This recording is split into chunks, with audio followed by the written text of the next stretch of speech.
Hello everybody and welcome to another episode of MMT Mondays. I am Enzo Codella with Real Progressives and I will be your host this week.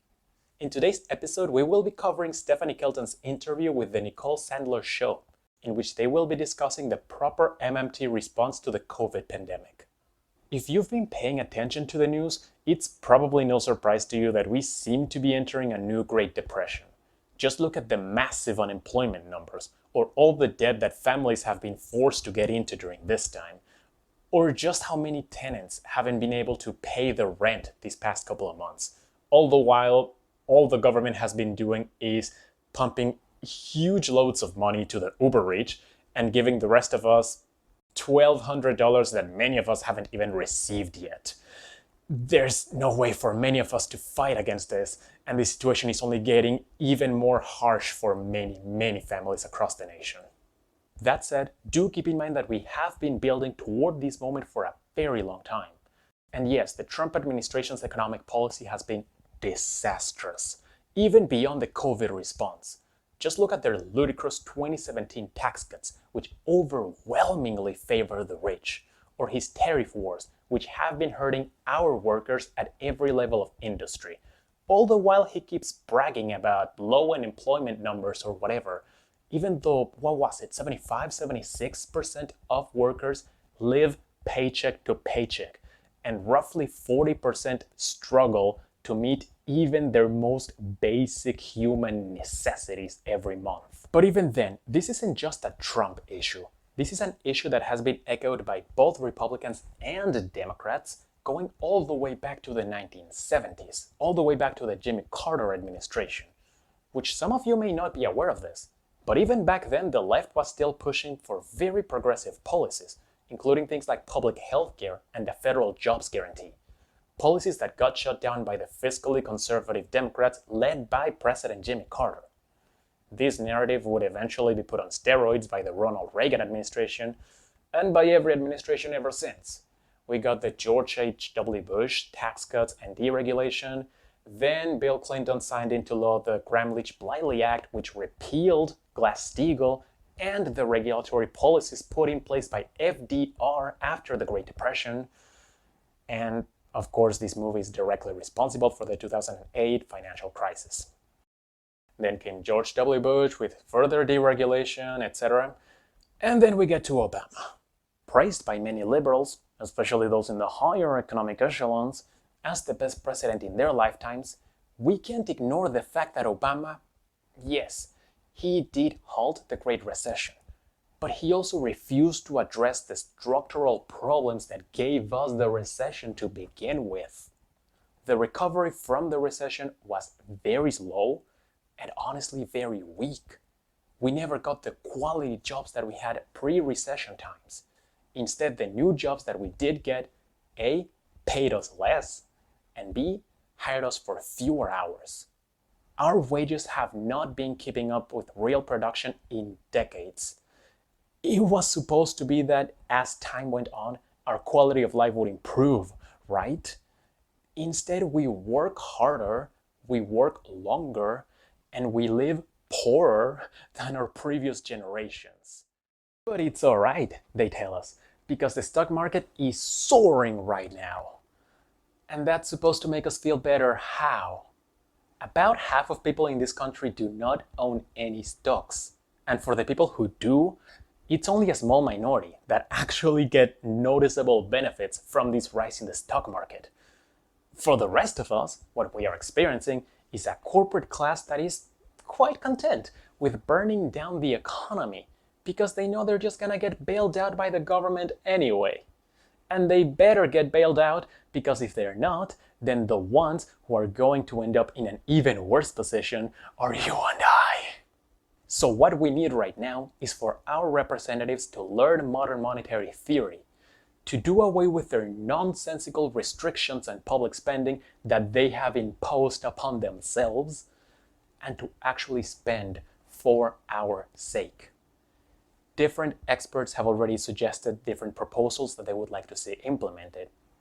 Rohan Gray and Rashida Tlaib, for instance, are pushing for the minting of the coin, which would give us monthly recurring payments. Pavlina Cherneva has spoken about nationalizing the payroll, And Stephanie Kelton in this video will comment about the need for a federal jobs guarantee, which our numbers right now are out of this world. But even in non-pandemic times, many households already struggle because the private market will not hire them. We need a public alternative to that.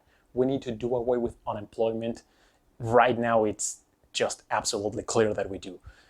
But even beyond the pandemic, even once we're done with this pandemic, we have to safeguard people's rights to an income and to be employed and to be part of the national economy.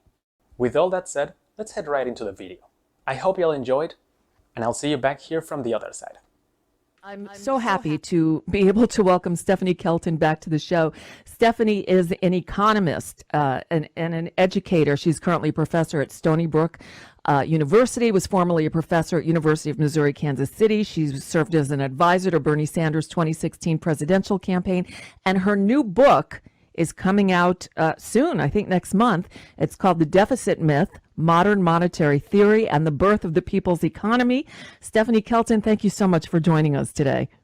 Thank you for having me. When is the book officially out? June 9th. June 9th. So we're getting there, getting close. Yep. Seems like it's taken forever, but we're almost there. Okay. And the timing is perfect, because I would think right now a lot of people are even more curious about modern monetary theory than before. Before we get into that, though, I got to ask you, I reached out to you because Friday we watched the new job numbers come in for April. The U.S. economy lost 20.5 million jobs last month. The unemployment rate went from 4.4% to 14.7%, at the highest since 1939 when they started keeping track of these things. Are we officially in a depression?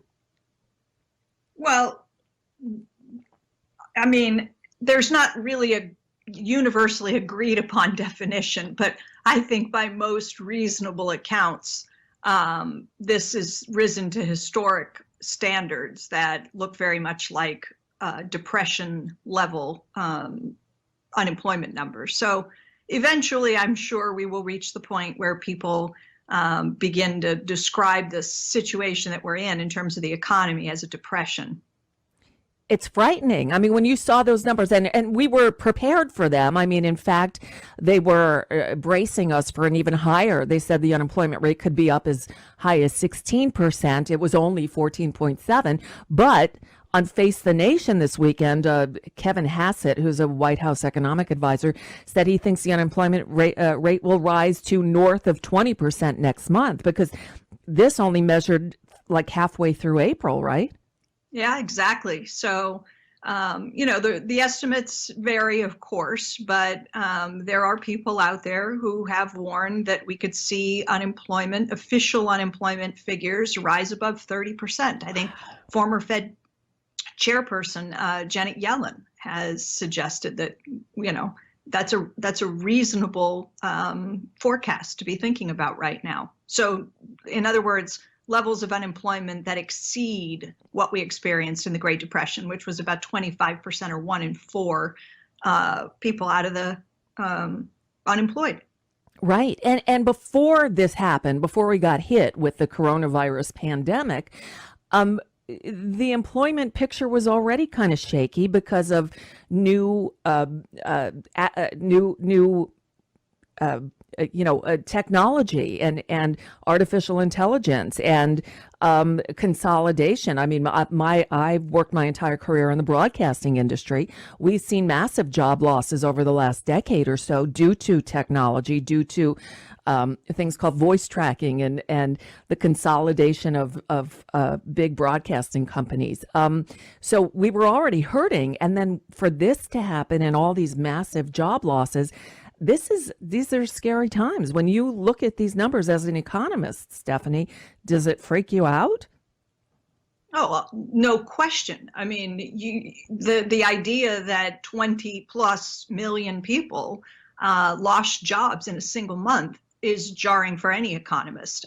There's absolutely no question that this is, on an order of magnitude beyond what we think about, ways to respond in terms of economic policy, the macroeconomic policy response. We all have these textbooks. We teach our students if something happens in the economy to create a downturn, a slowdown in the, in the economy, there are things that policymakers can do using fiscal and monetary policy. But these are sort of tinkering at the margins. There's nothing that you can turn to the page in the textbook that tells you how to handle 20 million people losing their jobs in a single month. So yes, and your point about where we were prior to this, of course.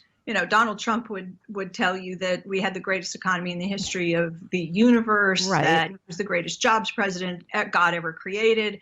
The official unemployment rate was down around 3.5%. But, the thing is that most of the new jobs that were created since the last crisis, remember the 2008 financial crisis and the Great Recession, took us 76 months to claw fully our way back to where we erased all of the job losses and started creating additional net new jobs. So that was a very long and slow economic recovery. But as you point out, the jobs that were created were overwhelmingly low hour and low wage jobs. So we didn't bring back the higher paying, better jobs that were lost in the last recession. We brought back jobs, but we replaced them with lower paying, lower wage, lower hours jobs. So you're right to say it wasn't the be all and end all labor market that President Trump would have had us believe.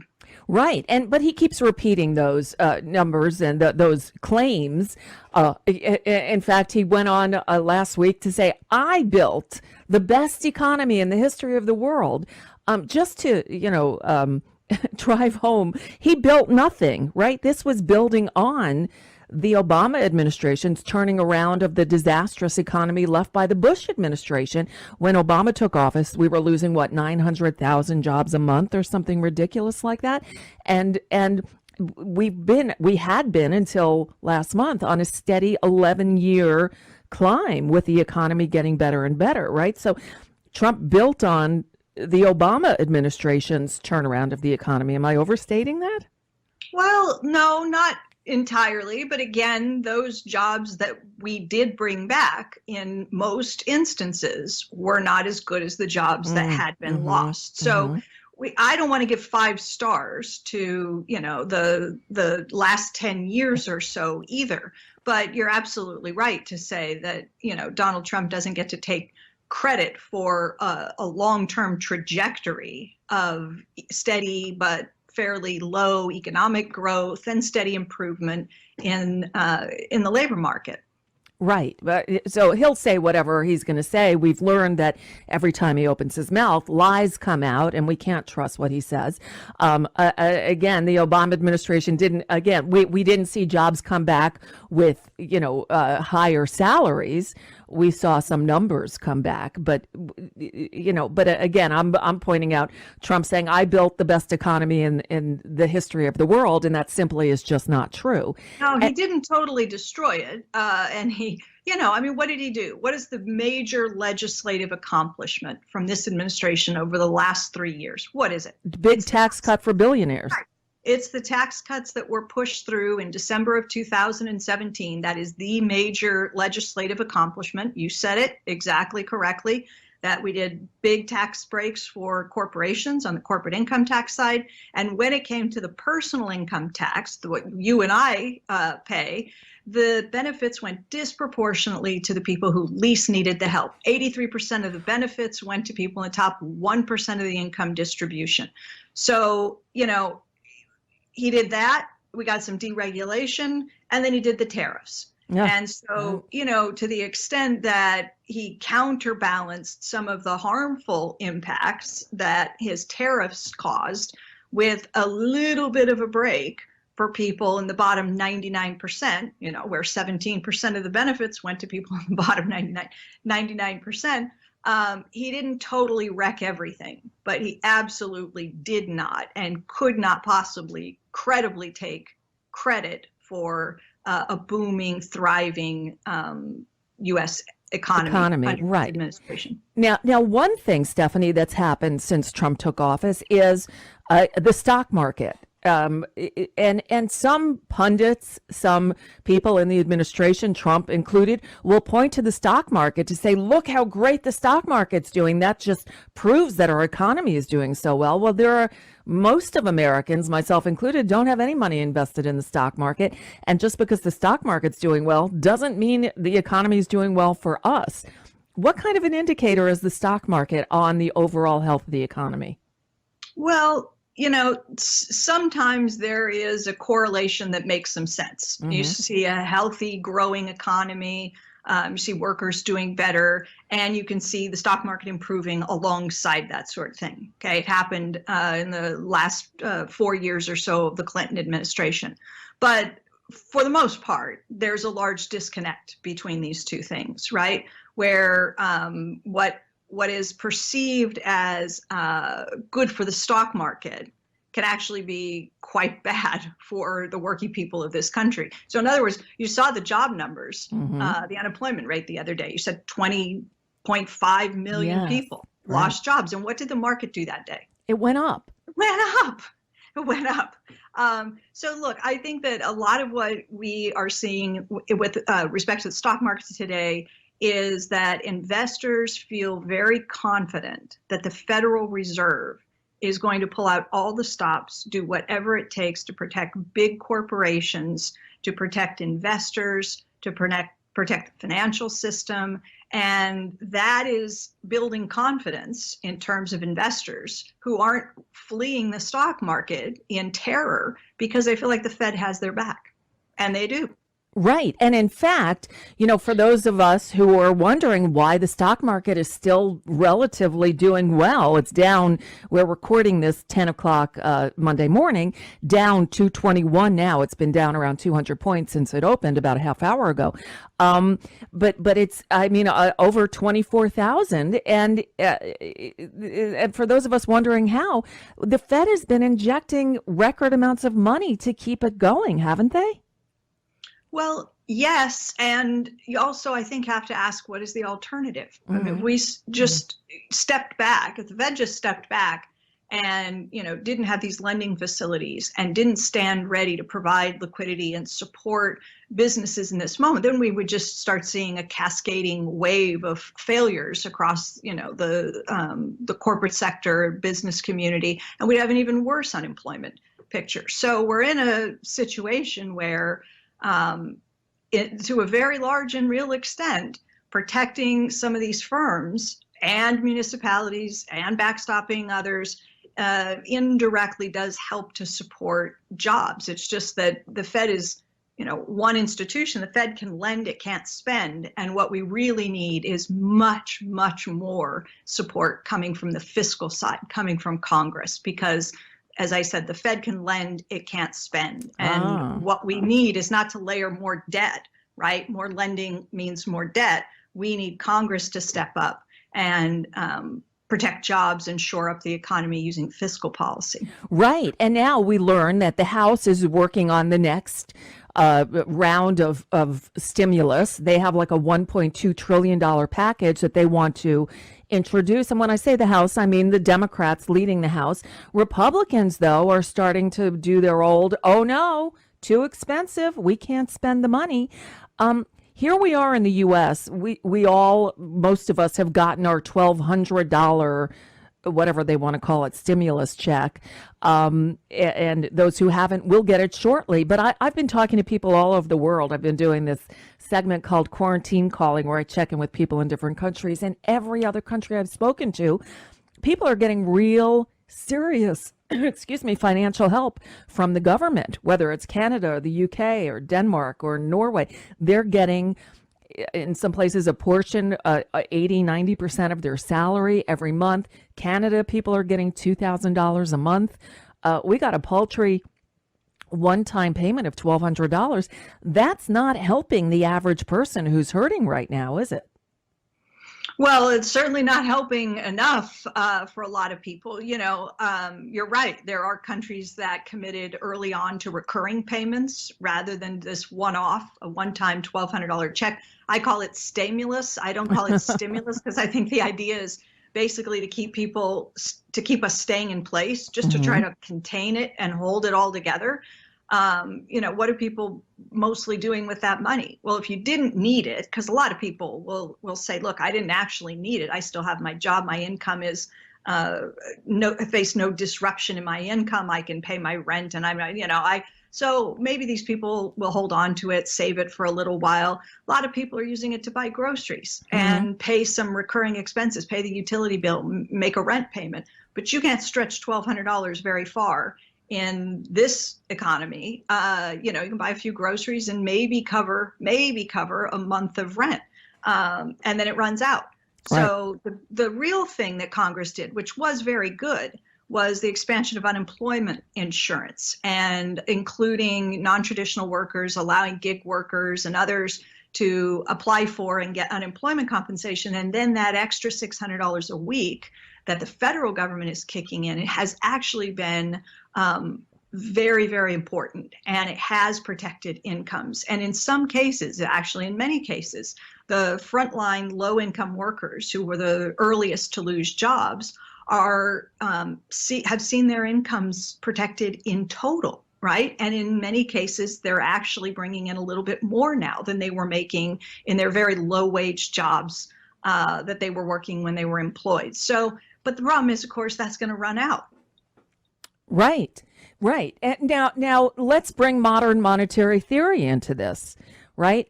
How would an administration who operated under a monetary policy such as modern monetary theory differ from what this administration is doing? Well, I think that one of the main things is that you don't place arbitrary caps on your fiscal response, because look at the Small Business Administration, the so-called Paycheck Protection Program, right? That was in the CARES Act. That was that third piece of legislation that Congress passed, the $2.2 trillion. So that's the biggest one we've seen so far. And that was designed to keep workers attached to their employers, to keep them on payroll.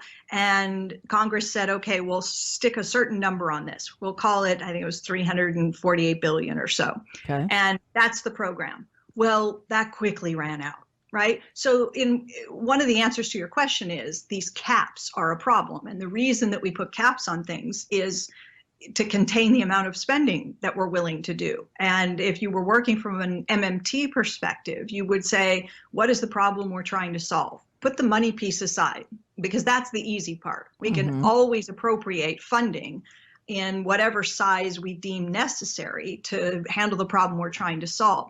So MMT would ask us to figure out what the problem is and design the policy to address the problem. If it's keeping people attached to their employers on payroll so they don't become unemployed, then you don't set up all of these arbitrary hoops. You run it through banks who were ill prepared. We just didn't execute well.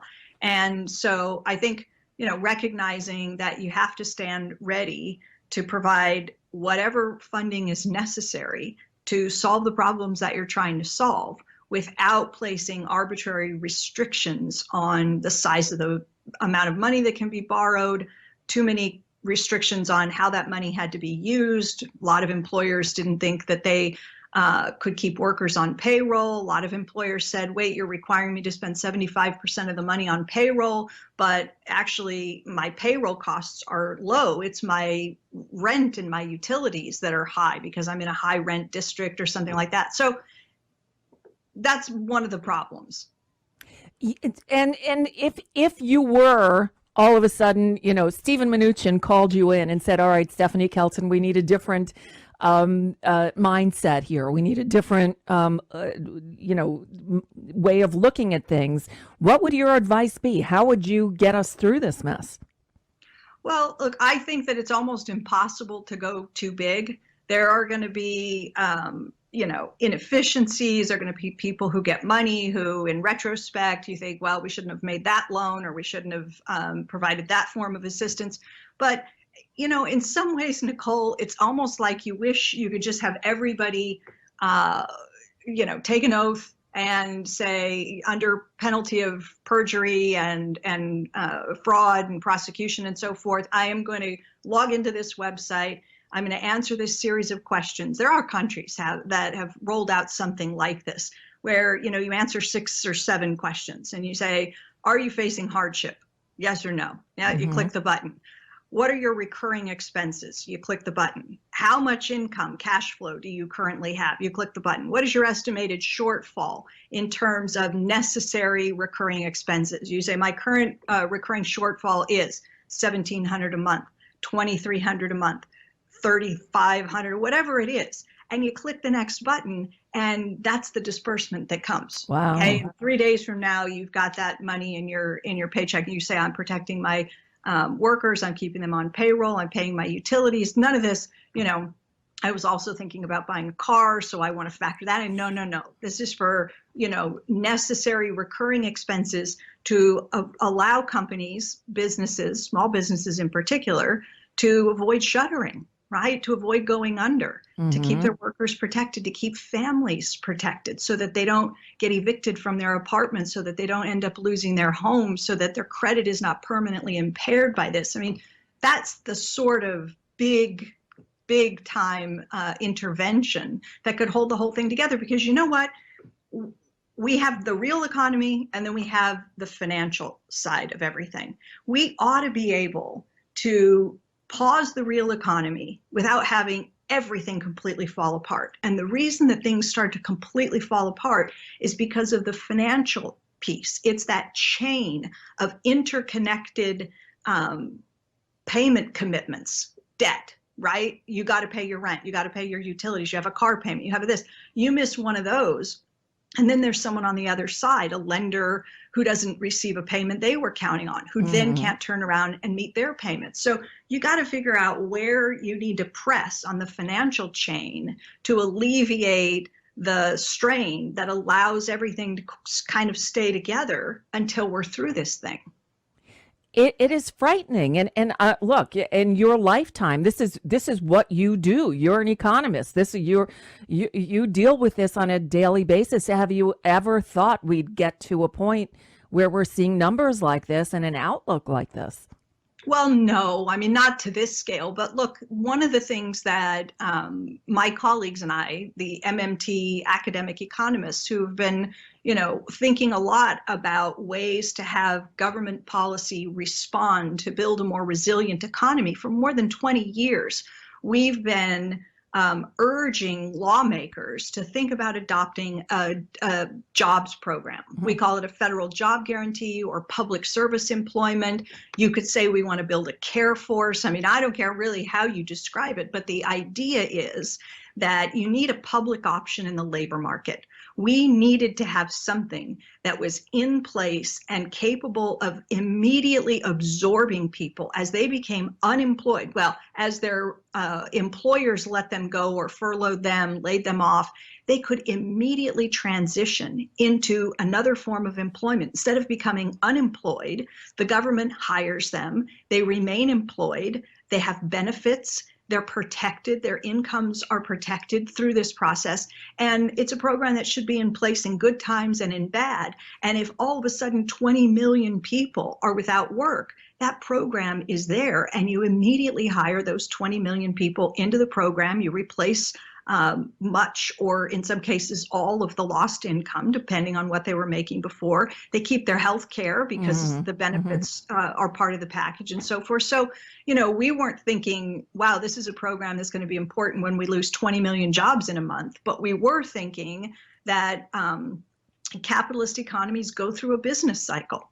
And there are never enough jobs, not even in the best of times, for everyone who wants employment, but can't find it anywhere else in the economy. There ought to be an option even in the best of times. But in the worst of times, when the bottom is falling out and millions of people are losing jobs, there should be a program that can respond automatically to absorb these people, provide incomes, maintain some benefits. And so that's something we've been working on for a really long time.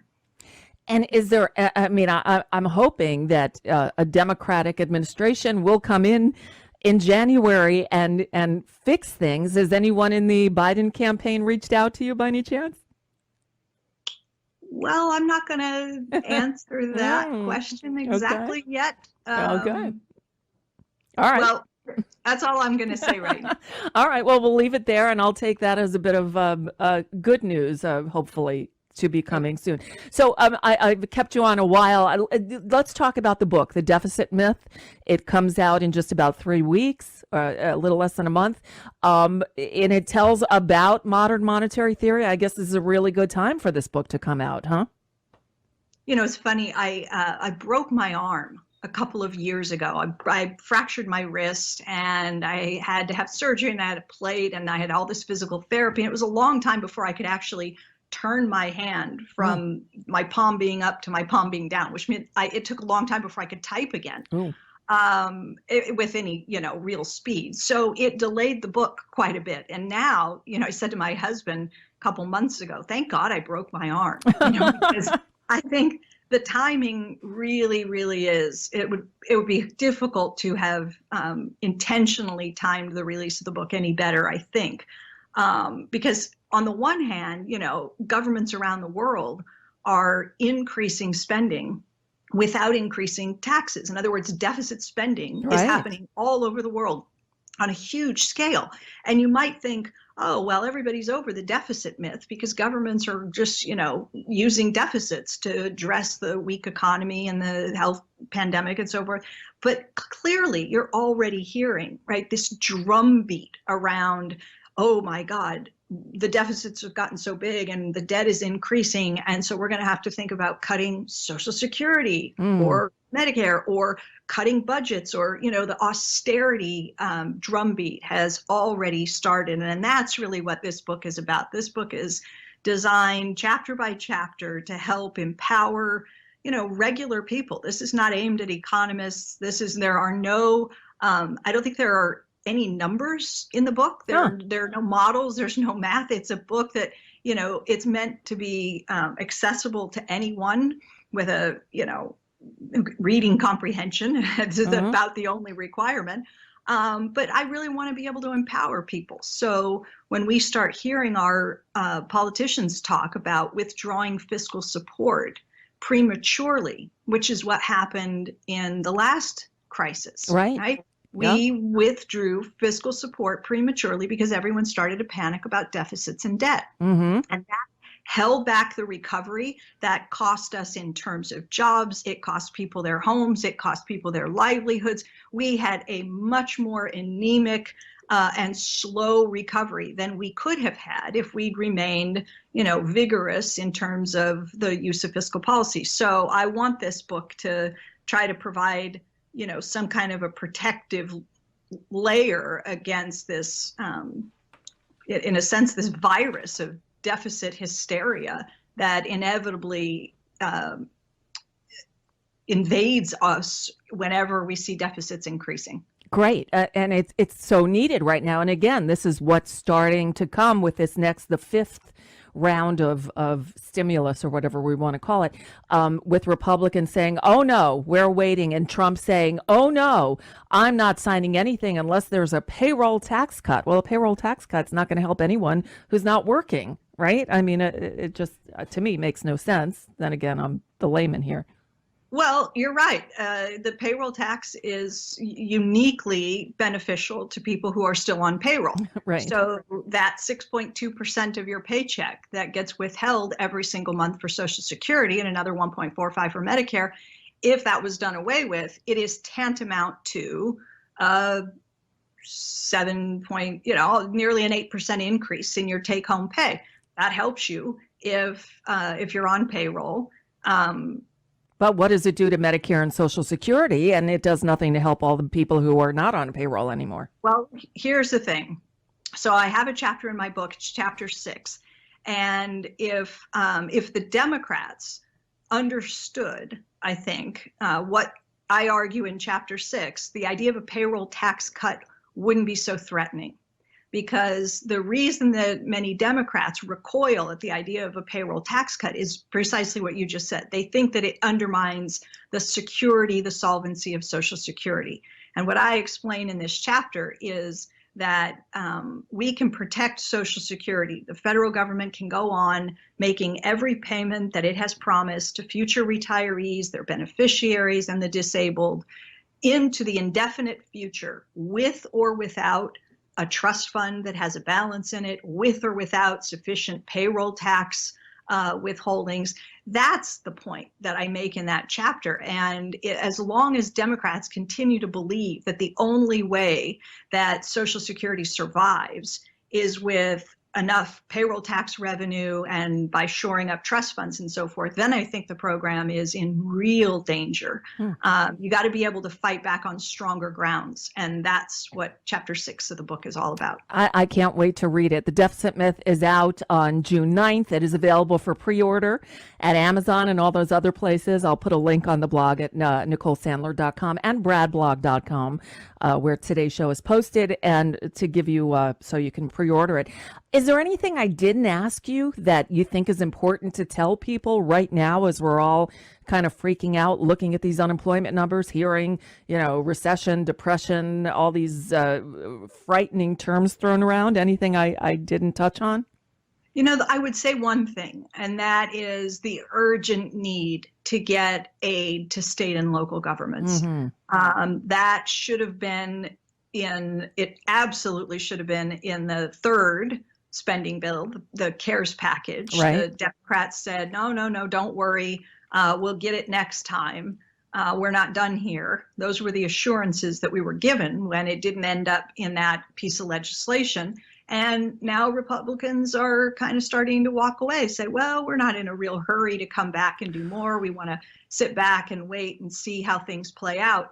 And we know how things are going to play out because, if you're listening to what governors all over this country and mayors all over this country are telling you, they are telling you that the cuts are going to be absolutely brutal if they are forced into a position because their revenues are collapsing around them. Right. And states and municipal governments, unlike the federal government, are absolutely dependent upon revenue in order to operate. They can't run deficits the way the federal government can. Right. And so they are begging, they are making it clear in no uncertain terms, if this money is not forthcoming, you are going to see cuts to police, fire, teachers, social services. It is going to be absolutely horrific. And if you think about, 20 million job losses plus in April, what we're going to face when state and local governments all turn themselves into little Herbert Hoovers and start with the austerity at the state level. It is just going to make an already catastrophically bad jobs picture and economic picture that much worse. Wow. So I think the pressure has to be brought to bear. The Democrats have to stay firm on this, use whatever leverage they might have left.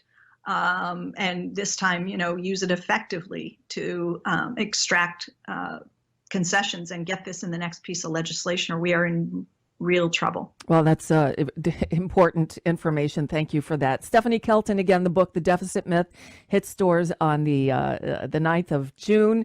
Pre-order it now. I can't wait to read it because, I'm your average person who knows how to spend money, and that's about it. So and these days don't have much to spend. So Stephanie Kelton, thank you for being a voice of reason, and thank you for joining us today. I really appreciate it.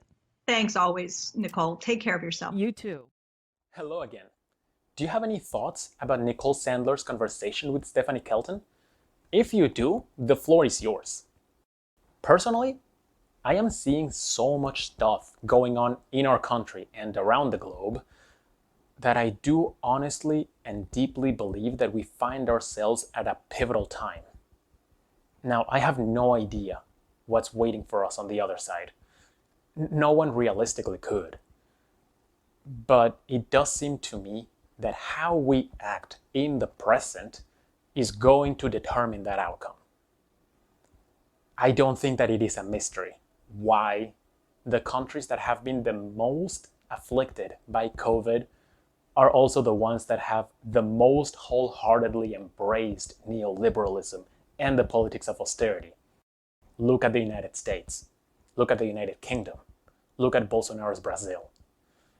This is not sustainable. And we gotta get good if we stand a chance of things getting better, now more than ever. Well, that's all that I have for y'all today. I hope that you enjoyed this video and that you'll be back for another episode next week. Keep being great, y'all. Take care.